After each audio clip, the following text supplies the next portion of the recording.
నమస్కారం. దేవాలయం కార్యక్రమానికి స్వాగతం. ప్రస్తుతం మనం ఉప్పల్లో వెలుగుగుట్ట పైన ఉన్న మల్లికార్జున స్వామి ఆలయానికి వచ్చేసాం. ఈ ఆలయం చాలా అందంగా కనపడుతుంది. మరి లోపలికి వెళ్ళి స్వామివారిని దర్శించుకుందాం అండ్ అలాగే ఇక్కడ ఆలయ విశిష్టతలు ఇక్కడ ఉన్న వారితో అడిగి తెలుసుకుందాం. రండి.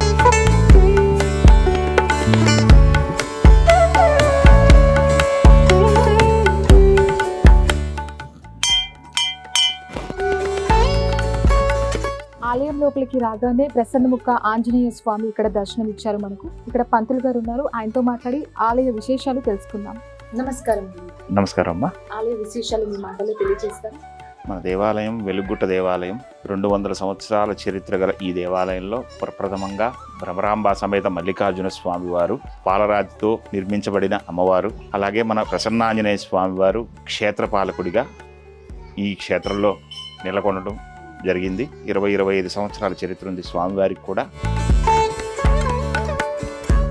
ఈ క్షేత్రంలో స్వామివారి యొక్క విశేషం ఏంటంటే, చిన్నపిల్లలకి ముఖ్యంగా బుద్ధిర్బలం యశోధైర్యం అన్న విధంగా స్వామివారు ఎక్కడ ఉంటే అక్కడ మంచి బుద్ధిని ప్రసాదించడం, అలాగే చిన్నపిల్లలకి బాలారిష్ట దోషాలు రావడం, దీనివల్ల వాళ్ళు జాతకంలో ఉన్న మార్పుల వల్ల కానీ వాళ్ళకి అనారోగ్యం పాలవడం, వాళ్ళకి బుద్ధి మందగించడం, చదువుల్లో వెనకపడి ఉండటం, ఇలాంటివన్నీ కూడా ఎక్కువగా ఉంటాయి. కాబట్టి ఆంజనేయ స్వామి వారిని వేడుకోవడం అనేది ఎప్పటి నుంచో మనకి ప్రాశస్తంగా వస్తున్నది. అలాగే మన క్షేత్రంలో కూడా ప్రతి మంగళవారము స్వామివారికి విశేషంగా ఉదయం పంచామృతాభిషేకం చేస్తాము, అలాగే సింధూరాభిషేకం చేయటం జరుగుతుంది. అలాగే ఆకు పూజ ప్రతి మంగళవారము విశేషంగా జరుగుతుంది.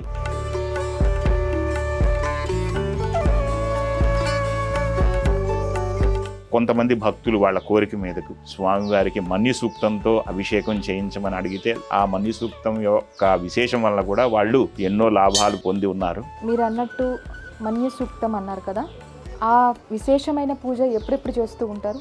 ప్రతి మంగళవారం అభిషేకంతో చేస్తామండి.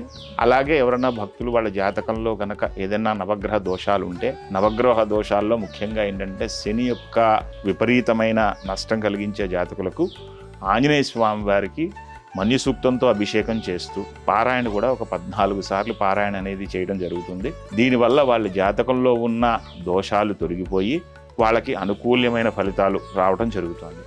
అది నమ్మకంతో చాలామంది భక్తులు ఈ క్షేత్రంలో ఆ పూజలు చేయించుకుని ఫలితాన్ని కూడా పొందారు. అది విశేషంగా మనకి గత 20-25 సంవత్సరాలుగా వస్తున్నది. నేను కూడా ఇంచుమించుగా 12-13 ఏళ్ల నుంచి ఇక్కడ చేస్తున్నాను. చాలామంది భక్తులు వారి అనుభవాలు చెప్తున్నారు. అలాగే స్వామివారి అనుగ్రహం మా వల్ల వారి కలగటం మాకు చాలా సంతోషంగా ఉంది.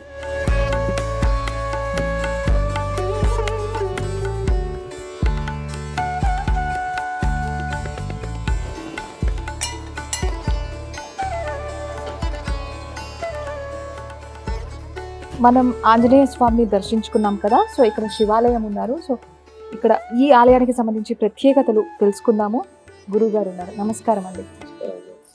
నమస్తే దేవదేవేశ, నమస్తే పరమేశ్వర, నమస్తే వృషభారూఢనకారాజ, నమో నమః. శ్రీ గురవే నమః. ఈ ఆలయ విశిష్టతలు ఎప్పుడెప్పుడు ఎటువంటి సందర్భాల్లో పూజలు నిర్వహిస్తూ ఉంటారు, ఇవన్నీ మీ మాటల్లో తెలియజేస్తారా? మా పూర్వం ఇక్కడ గొర్రెలు కాపరి వాళ్ళు, గొర్రెలు కాసుకునే వాళ్ళందరూ కూడా ఇదంతా కూడా వెలుగుగుట్టమాట. అంటే పూర్వం వెలుగు బంటులు తిరిగేవని చెప్పి అందరూ మాట్లాడకుండా వినగా ఉన్నది.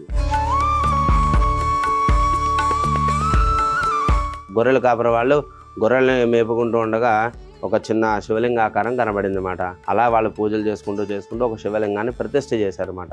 ఆ ప్రతిష్ఠ తర్వాత కొన్నేళ్లకి స్వామివారు చిన్నాభిన్నం అయ్యారని చెప్పి ఆయన అక్కడ పెట్టి కొత్తగా మళ్ళీ శివలింగాన్ని ఇక్కడ ప్రతిష్ఠ చేశారు. 92లో నవగ్రహాలు అవన్నీ కూడా ప్రతిష్ఠ చేశారు. ఇక్కడ స్వామివారి విశిష్టత ఏమిటి అంటే, ప్రతినిత్యము కూడా సూర్యకిరణాలు స్వామివారిని డైరెక్ట్గా టచ్ చేస్తాయి అన్నమాట. ప్రాతకాలంలో మీరు కానీ 6:30-7 మధ్యలో వస్తే దర్శనం అవుతుంది. అలాగా ఇంకోటి ఏంటంటే, ఇక్కడ ఎవరైనా సరే ఒక 40 రోజులు సంకల్పించుకుని ప్రతినిత్యం కూడా ప్రాతకాలంలో చేసే అభిషేకాన్ని పాల్గొని చేసుకున్నట్లయితే వాళ్ళ కోరికలన్నీ తీరుతాయని ప్రసిద్ధి.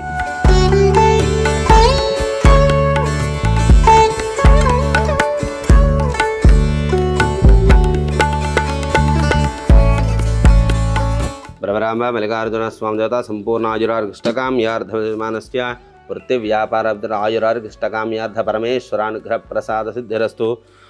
అకాల మృత్యుహరణం సర్వవ్యాధి నివారణం సమస్త పాపక్షేకరం భ్రమరాంబ మల్లికార్జున స్వామి దేవతానుగ్రహ పదోదకం పావనం శుభం.